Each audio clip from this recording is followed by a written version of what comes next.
Ang siyang may taas at papurihan sa araw na ito.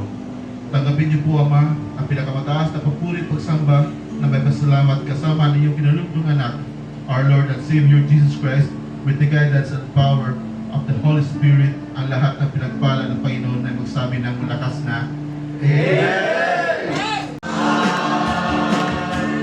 Your love's so wonderful. Smile in everything you've done. Nalig niya ang kanyang buhay para tayo kami sa ating kasalanan. Tayo makawala. Amen. And this is the have the living hope.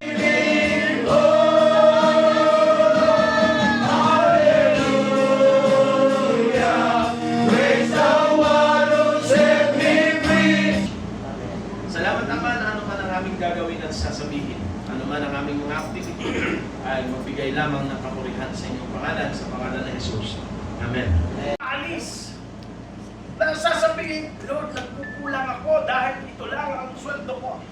Lord, nagkukulang ako. Gaya ngayon, kulang ang boses ko kasi may bumabara.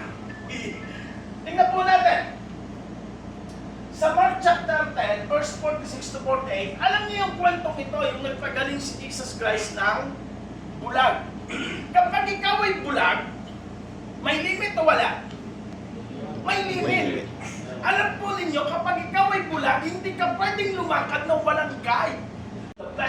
Charap! Palakasin mo yung iyong sarili. Kung hindi mo kayang palakasin ang iyong sarili, huwag kang mangamba. Palalakasin yan ng Panginoon. Palakpakan natin ang Diyos. Heavenly Father, thank you for your abundance blessings. As we give our tithes and offerings, bless this gift. And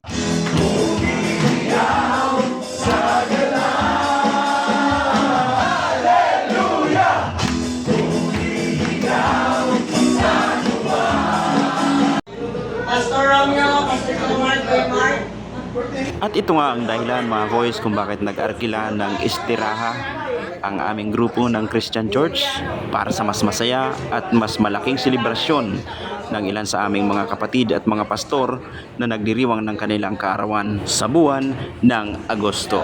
Sobrang late ko na nga pong naipost ang video na ito. Video greetings! At ang pinakaabangan ng lahat ay ang mga biyayang napakasasarap. Thanks, oh God. Happy birthday to Pas Jomar and Pas Romeo. Praise the Lord. Grace to eat. Kain na po tayo mga koys. Friend Jason, Brother Jason.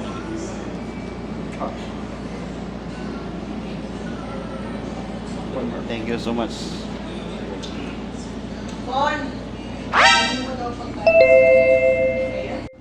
At syempre mga koys, matapos ang aming pagsamba at pasasalamat sa mga biyayang natanggap, hindi pwedeng mawala sa ating mga Pilipino ang ating nakaugalian na kapag may selebrasyon ay dapat may kantahan, may sayawan. Bawal lang po dito ang inuman. Pero okay lang, masaya naman. Lalong-lalo na kapag ang mga ating ito ay laging nariyan sapagkat sila talaga ang tunay na bulaklak o ilaw ng tahanan. Isa po ito sa mga memorable celebration mga koys na hindi ko makakalimutan dahil habang naririto kami sa abroad, malayo sa pamilya at malayo sa aming bayan na kinalaknan, sila po ang masayang pamilya na aking natagpuan kasama ng mahal na ating Panginoon at kami po ay kanyang ginagabayan.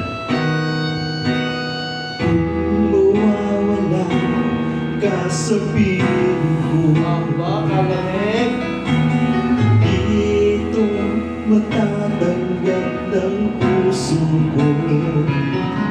August 15, bago mag alas 11 ng gabi, eto at nag-aakot na po kami. Maraming salamat sa isang selebrasyong ito. Puyat man at pagod ay hindi ramdam sapagkat nag-enjoy po ako. Busog na busog ba naman ang tiyan? Pati na ang kaluluwa ko. Thank you Lord sa biyaya mo at sa FDCC Yanbo.